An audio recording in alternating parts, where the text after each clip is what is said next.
Entre la mi-juin et la mi-septembre, la petite ville de Guérande en Loire-Atlantique vit au rythme de la récolte du sel.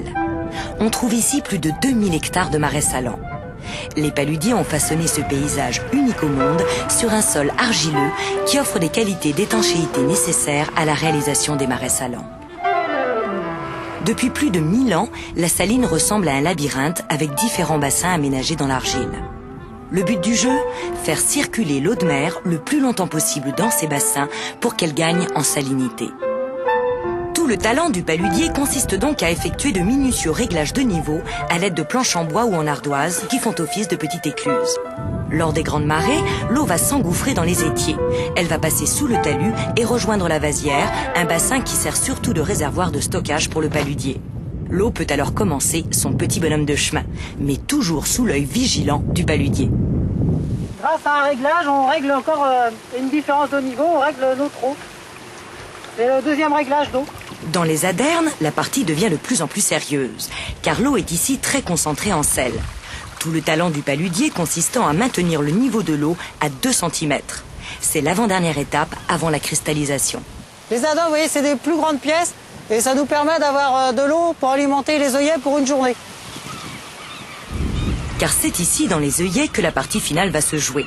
Chaque œillet est délimité par de petits ponts d'argile. C'est à cet endroit précis que le paludier va pouvoir remonter son sel à l'aide d'un outil traditionnel, le lasse. Alors, on commence par faire le tour de l'œillet pour décrocher le sel. On pousse le sel à aller au milieu. Une fois que le sel est rapproché, on change de sens parce qu'on a un côté plat et un côté biseauté. Alors, le côté biseauté il sert à remonter le sel. Et le côté plat à rapprocher. Les bonnes années, Gilles Massé peut récolter chaque jour jusqu'à 50 kg de sel gris par œillet. Le sel va ensuite s'égoutter tranquillement en bordure de saline. À la fin de la saison, le paludier transportera toute sa récolte dans une réserve à sel traditionnelle appelée la salorge. Alors là, vous voyez, c'est l'endroit où on stocke le sel.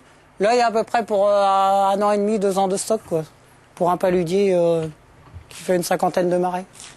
Mais la plupart du temps, les paludiers emportent directement leur sel à la coopérative. Là, il sera tamisé, trié, calibré et empaqueté sans subir aucune transformation. Mais à Guérande, on ne récolte pas que le sel gris.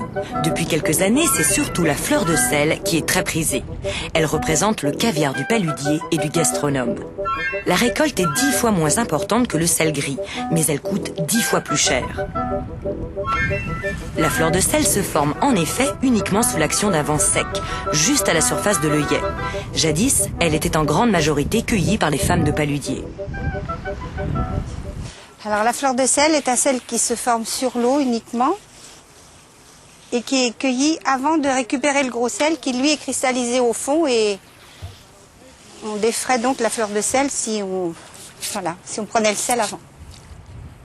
En raison de son mode de production artisanal, le prix de revient du sel de Guérande est 4 fois supérieur à des sels obtenus par d'autres procédés. Mais quand on aime, on ne compte pas.